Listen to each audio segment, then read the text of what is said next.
Donc, on va parler des profils couleurs.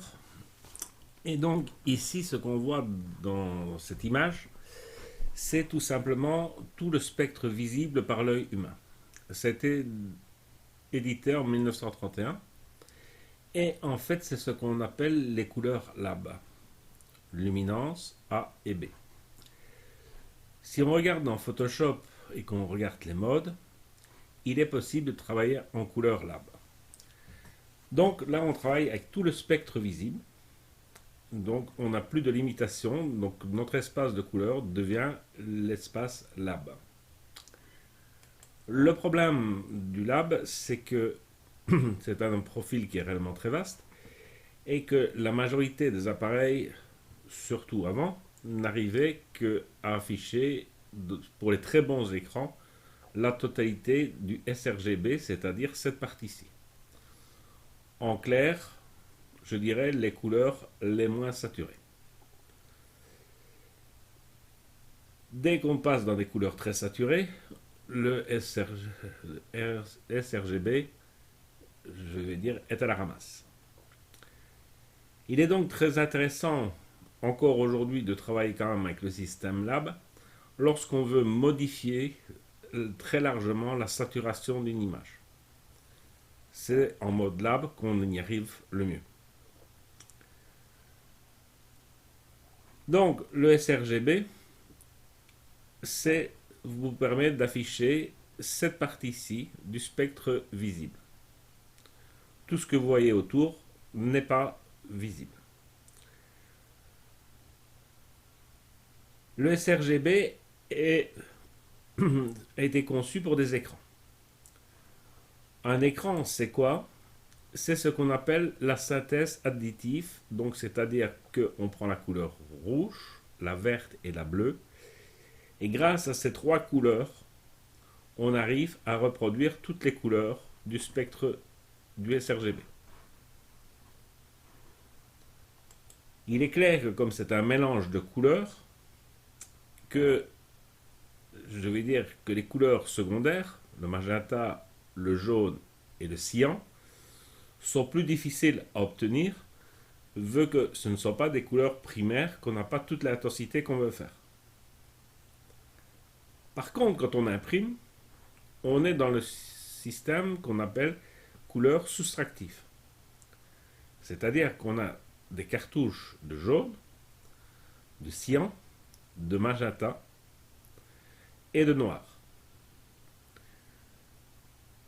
Le rouge, le vert et le bleu sont faits à partir du magenta, du cyan et du jaune.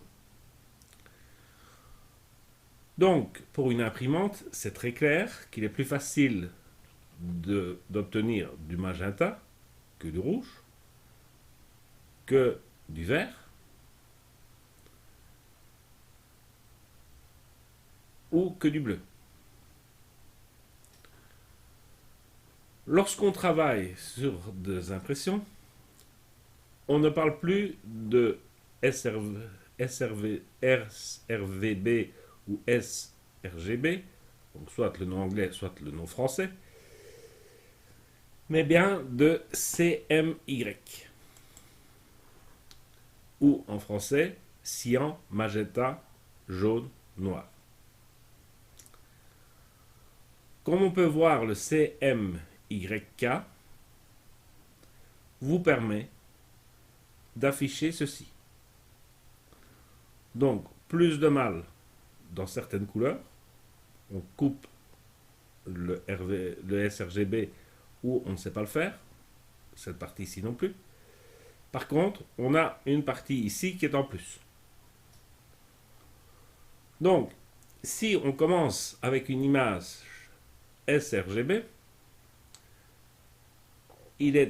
on ne saura jamais imprimer cette partie-ci de couleur. Alors, si on regarde sur Internet, un bon éditeur d'images qui est sale, on se rend compte qu'on a bien, pour certains papiers, l'espace de couleur est bien RGB, mais pour beaucoup, on est à CMY. Et donc, dès qu'on arrive à des carnets, je vais dire, plus évolués, etc., on est souvent en CMY. Si j'envoie une image en sRGB, il est clair que SAL ne saura jamais m'imprimer cette partie-ci de couleur. Les verts et les cyans, cette partie-ci, c'est impossible. Donc, si on travaille en sRGB et qu'on veut faire de l'impression haut de gamme, c'est impossible, vu qu'on a cette partie-ci qu'on n'imprimera jamais.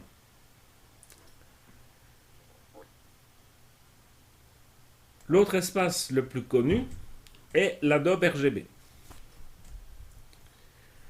L'Adobe RGB, si on regarde, inclut totalement le CMYK.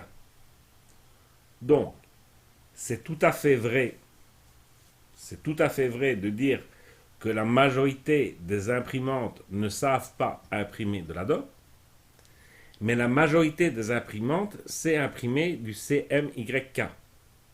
Même une imprimante à 99 €.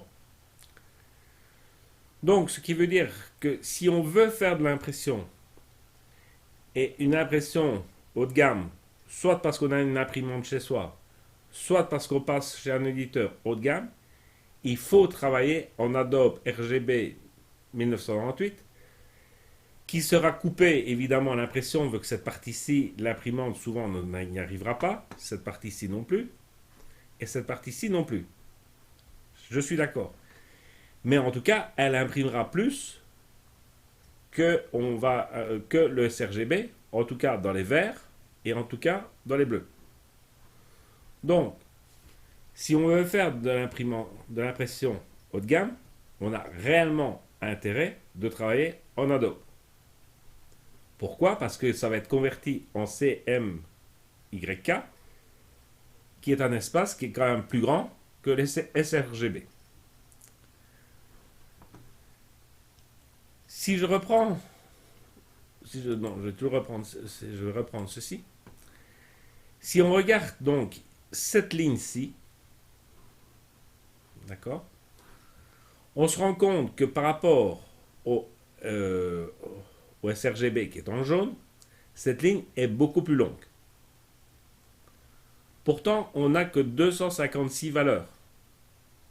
256 valeurs mises ici, 256 valeurs mises ici. Ce qui veut dire que pourquoi sur la photo, si on reprend sur le forum que la photo des oranges est différente, tout simplement parce que la valeur de l'orange par rapport ici, je dois être pour un orange, je vais dire que je suis peut-être à en gros presque aux 2/3 de ma ligne, tandis qu'en Adobe, je suis à peine à la moitié. Donc, on va avoir des valeurs très différentes pour la même couleur entre le sRGB et l'Adobe pour cette partie des oranges, vu que cette ligne est nettement plus grande. Pour d'autres lignes, par exemple cette ligne-ci en bas, la différence de distance est moins grande. Donc, on aura moins de... Si on passe de l'Adobe en RGB sans donner de profil, etc., il y aura moins de différence que dans nos oranges qui sont ici. Donc la ligne est presque 1,5 fois celle du RGB.